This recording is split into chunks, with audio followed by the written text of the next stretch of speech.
This is mainly a introduction video to our show, which is Let's Talk Liverpool FC. And I'll introduce myself, and then my co-host will introduce them. So I'll go. I am Charlie. I'm slightly younger than my co-host, 39, and I've been supporting Liverpool for approximately, I don't know, 20 odd years now. I can't remember the first moment that I supported them, but I started off supporting them when my family, my two brothers, you know, supported Liverpool. And then I decided, yeah, okay, I'll support Liverpool as well. Jump in the bandwagon. I joined in, not knowing anything about Liverpool really. But I remember the first game I saw was the Coca-Cola Cup or the League Cup.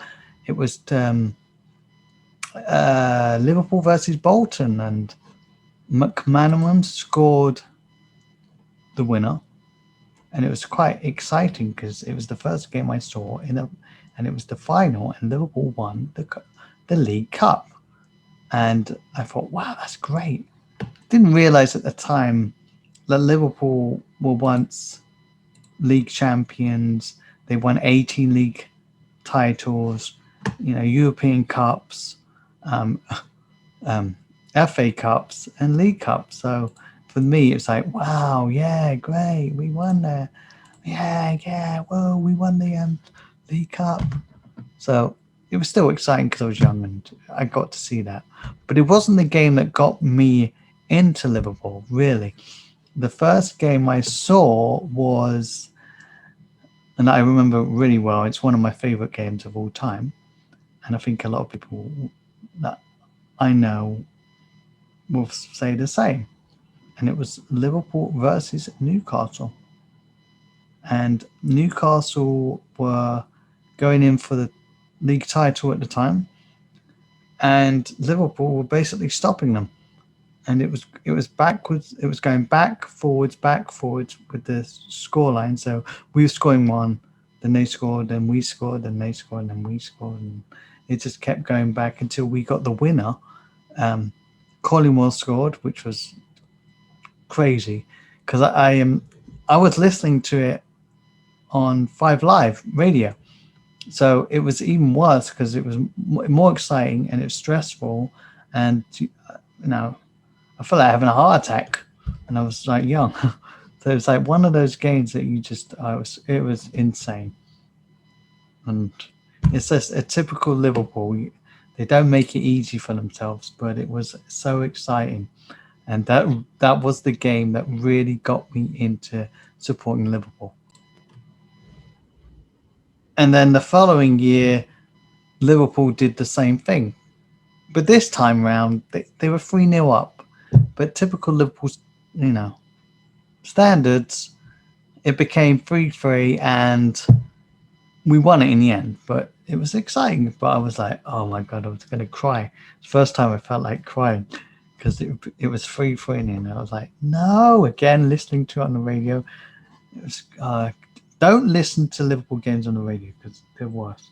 I think I listened to the Barcelona game on the radio as well, and that was insane. So yeah, that two games, that was really exciting. I don't know if it's that year or the year before. Um, I was having hip surgery in hospital, and I didn't feel great because I was on my sticks. I was playing football at the time, and then I needed surgery, and then I was back in. I was in the wheelchair. I couldn't walk, and so I was like really down.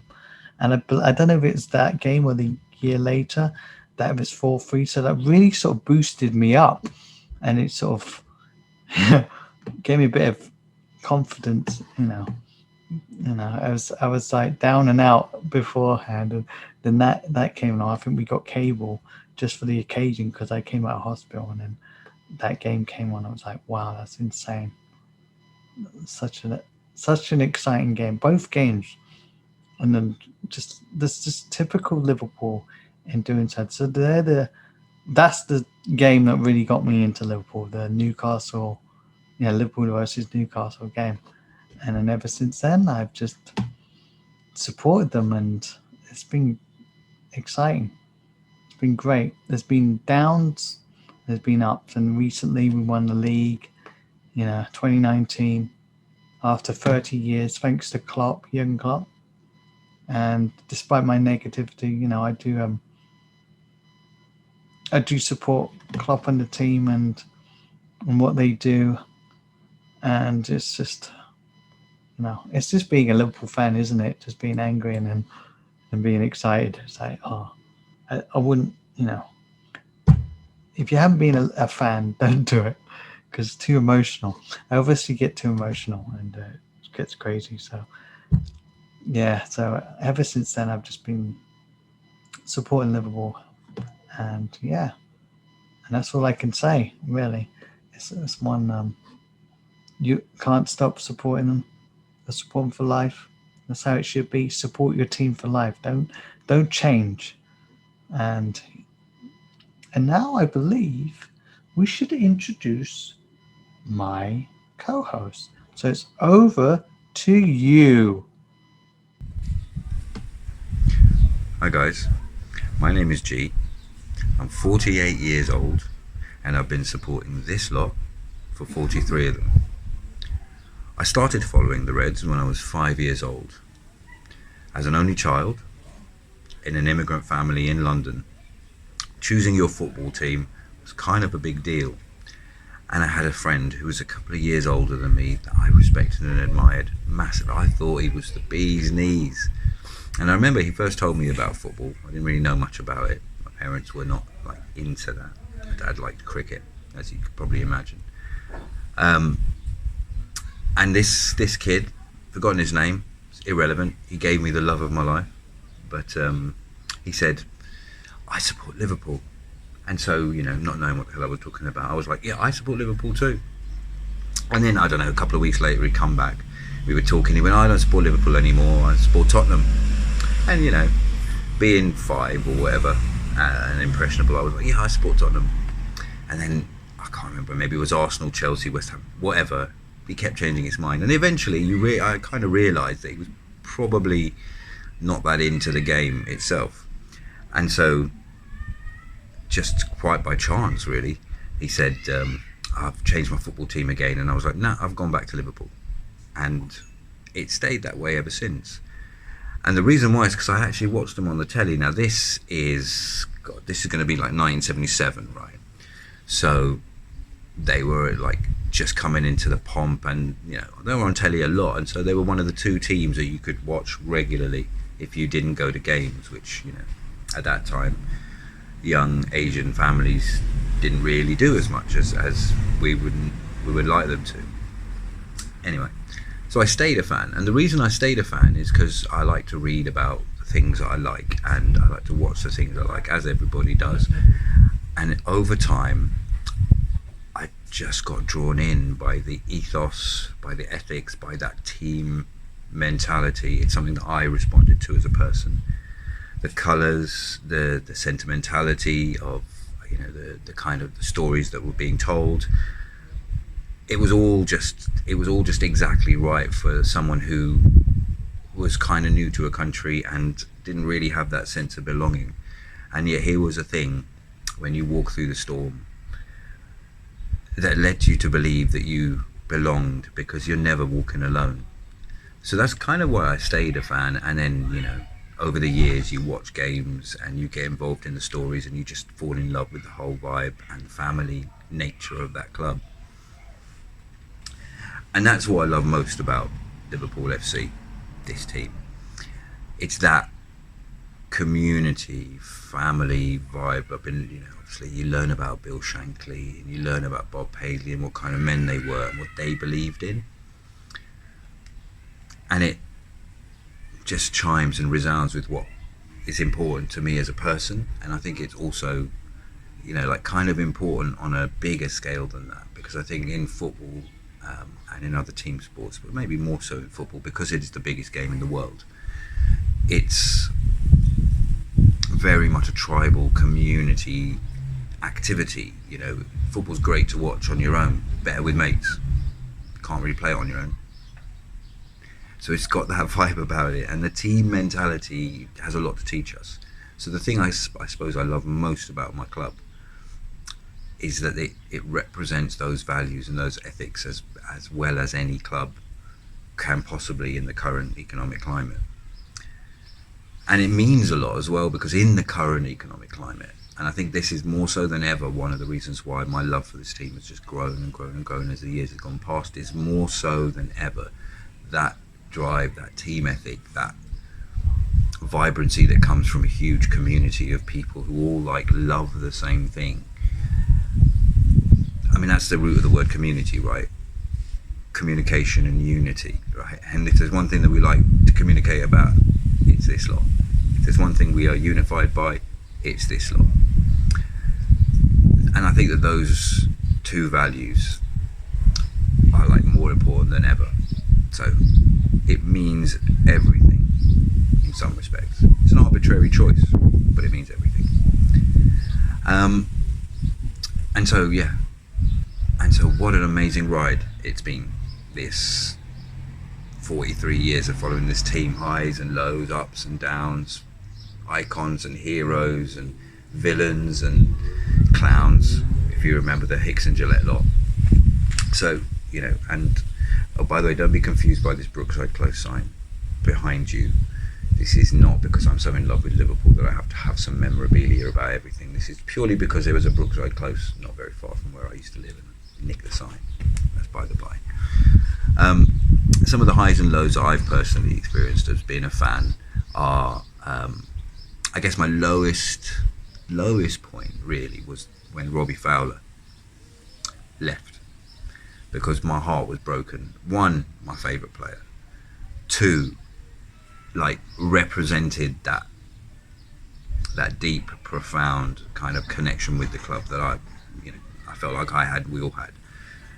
And three, Gerard Houllier and the fallout with him kind of split my loyalties a bit, because I love Gerard Houllier, that is, because what he brought back this incredible season of amazing highs and success, and just it was fantastic. Those of you who lived through 2001 will remember it was like a massive high, and so you couldn't not love Gerard Houllier, and yet there was this fallout between the two of them that led to Fowler leaving the club, and I was devastated. But along with that, then you follow it up with other fantastic players, and you learn and you move on, and it's just like everything else. It's got lessons to teach us about love and grief and your loss and all of those sorts of things. And so, got over it. Sorry, Robbie. And then he came back in 2005, and that was amazing. So that would probably be one of the lows, the lows of believing that our club was possibly going to go into administration in 2011 with that shower of shite, if I'm allowed to say that. That was a massive low and a scary moment. What you going to do if there's no Liverpool? Jesus, it's just it's inconceivable. And in terms of highs, there's the wins, obviously winning titles and championships and the European Cup 2005 and 19 and all of those sorts of things, and then number 19. But I think the biggest high that I remember as being a Liverpool fan, I wouldn't associate with watching the game per se, because that's football, and there's this famous poem "If" by Rudyard Kipling, and it says, "Treat triumph and disaster, don't treat those two imposters just the same." And so, as I've got older, I've got more into understanding that football's just, win or lose, it's about the game, right? So I'd say the greatest highs I have as a fan are the times when I connect with other fans when there's no reason to connect. When I'm walking around and I see a guy wearing a Liverpool shirt or a girl wearing a Liverpool shirt, and we share a moment of communication, whether that's just, wasn't that a good game last night? Or that Torres, Jesus, he's a phenomenon. Or Luis Suarez, who's he going to bite next? Whatever it is, that moment of connection, it's something that no matter where you are in the world, it will cheer you up. It just cuts through no matter what depression, what sadness, what situation you're in. You never walk alone. That's those words, in practical reality. So I'd say those were, every single one of those were highs. Right, you know, so that's that. And so this is just meant to be an introduction, and I've gone on for ages. So just to kind of finish up, I just wanted to put this season in a nutshell, because obviously, you know, we had the incredible number 19 and 30 years waiting, and just what. But I can't pretend I was happy, because actually I was more relieved. Just like I felt like we were owed that for so many near misses for so long, that it was more like, finally, Jesus. And so if I'm going to put this season in a nutshell, then I think the best way that I would perceive it is to say that after the last 4 years of watching this incredible bunch of men go above and beyond and just leave a bit of themselves on the pitch in every game, the number of last minute victories and the number of backs against the wall defences during these last 4 years to take us through this incredible roller coaster that Jurgen Norbert Klopp has put us through. It's been incredible, and I kind of felt this season like no matter what happened, it was all right, because they deserve the chance to be off the boil. They deserve the chance to mess it all up and be exhausted and burnt out, and they deserve that chance. And it sounds terrible, but we want these guys to stay because they delivered so much. So ultimately, you've got to give them a break. You know, you've got to give them like literally a break, not just a summer holiday. So I felt like this year was a year where shit could go wrong and you couldn't like cry too much about it, given what we've been through. And so this actually, I think it's been a great season. You know, in great stories, lots of interesting things happening, and Phillips, and you know, we could talk about Mo Salah and how he just is it's like the kind of player you get once in every 10 generations. Anyway, and Sadio Mane, who's possibly one of the world's best footballers as far as I'm concerned. So as far as I'm concerned, it was just good to get this season out of the way, see what happened, see where the dice fell, pick it up where it was, bring in a couple of good lads to replace, you know, the ones that we're going to lose through contract issues and whatnot. And then, yeah, full tilt for number 20. So, fingers crossed.